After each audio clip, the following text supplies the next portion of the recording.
एकीकडे लोकसभेच्या तारखा कधीही जाहीर होऊन आचारसंहिता लागण्याची शक्यता असतानाच एक मोठी बातमी समोर येते। केंद्रीय निवडणूक आयुक्त अरुण गोयल यांनी आपल्या पदाचा राजीनामा दिलाय। राष्ट्रपती द्रौपदी मुर्मू यांनीही तो मंजूर केला। 3 सदस्य असलेल्या निवडणूक आयोगामध्ये याआधीच एका आयुक्ताचं पद रिक्त होतं। आता अरुण गोयल यांनी राजीनामा दिल्यानंतर केवळ मुख्य निवडणूक आयुक्तच आयोगात शिल्लक राहिले आहेत। विशेष म्हणजे अरुण गोयल यांनी कार्यकाळ संपण्याच्या 3 वर्षाआधीच राजीनामा दिल्यानं त्याची जोरात चर्चा आहे। सोमेश कोलगे आपले प्रतिनिधी आता आपल्या सोबत आहेत। सोमेश, एकीकडे आचारसंहिता लागण्यासाठी काहीच दिवस उरले आहेत अशी चर्चा असतानाच हा राजीनामा येतो। कसं बघायचं या सगळ्या घडामोडींकडे, या सिक्वेन्सकडे कसं पाहायचं?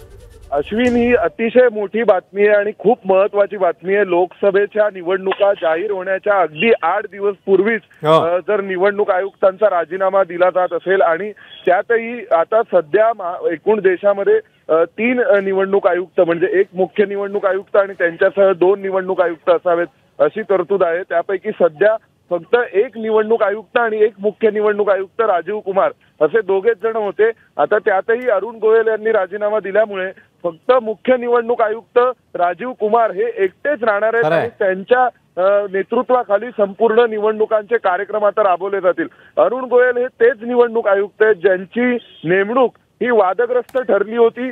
सुप्रीम कोर्टामध्ये त्यावेळी एक याचिका दाखल करण्यात आली, कारण अरुण गोयल यांनी हे 90च्या दशकातले IAS अधिकारी आहेत आणि त्यांनी ज्यावेळी VRS घेतली, ती VRS घेतल्यानंतर ताबडतोब अरुण गोयल यांना लगेच एका दिवसात निवडणूक आयुक्त पदावर अपॉइंट करण्यात आलं होतं आणि त्यावेळी सुप्रीम कोर्टाने प्रोसेस विचारली की इतक्या पटापट फाईल कशी हल्ली आणि कशा प्रकारे त्यांची नेमणूक झाली होती आणि मग सुप्रीम कोर्टात याचिका दाखल करण्यात आली। त्यानंतरचा इतिहास म्हणजे त्यानंतर जे जे घडलं ते आपल्याला माहिती आहे। परंतु अरुण गोयल हे असं नाव आहे की जे त्यामुळे वादग्रस्त ठरलं होतं आणि त्यांनीच आता राजीनामा दिलाय। त्यामुळे आता एकमेव मुख्य निवडणूक आयुक्त राजीव कुमार यांच्यावर सगळ्या निवडणूक कार्यक्रमाची जबाबदारी असेल।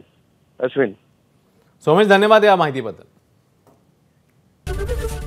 एबीपी माझा, उघडा डोळे बघा नीट।